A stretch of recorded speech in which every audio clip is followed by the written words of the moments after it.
You keep breaking. But it's not because you're weak. It's not because you're lazy. It's not because you're broken beyond repair. You keep breaking because you keep hiding the wound.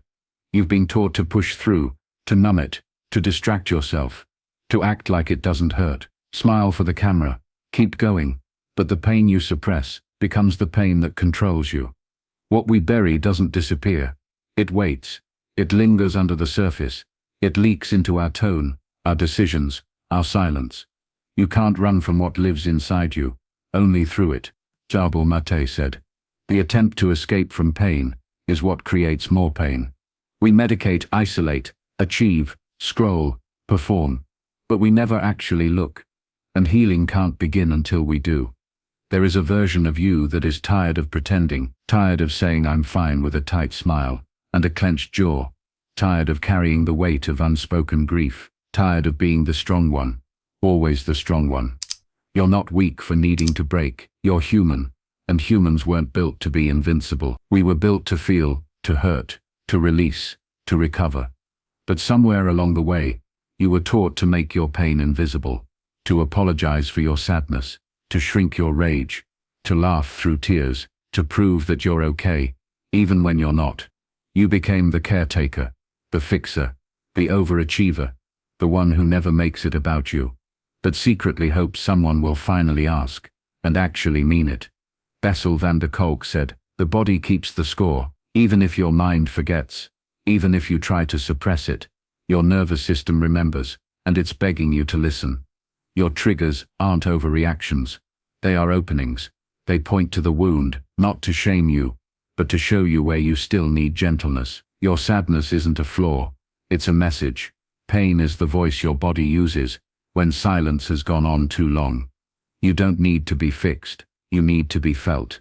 You need to be heard, even if your voice shakes. You need to be held, even if your hands are trembling. You need to be seen, especially in your mess. Healing isn't beautiful at first, it's messy, it's confronting. It's unlearning the parts of you that were never yours to carry. It's crying for a version of yourself that never got to exist. You won't heal by shaming yourself into silence. You won't grow by pretending you're fine. You grow by honoring your pain, by learning to sit with it without judgment, by giving yourself the love you kept giving everyone else. Mayura Wahid wrote, be easy, take your time. You are coming home to yourself. And sometimes coming home means walking through the fire, but not to burn, to cleanse, to finally stop running. You deserve to tell your story, not just the triumphant version, the raw one, the shaky one, the version where you admit, I'm still figuring it out.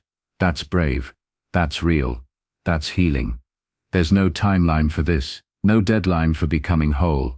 Grief doesn't expire, pain doesn't run on a schedule, so be patient with your triggers, with your tenderness, with your timeline. Let yourself fall apart, not because you've failed, but because something inside you is ready to be rebuilt, not stronger, but softer, more real, more free.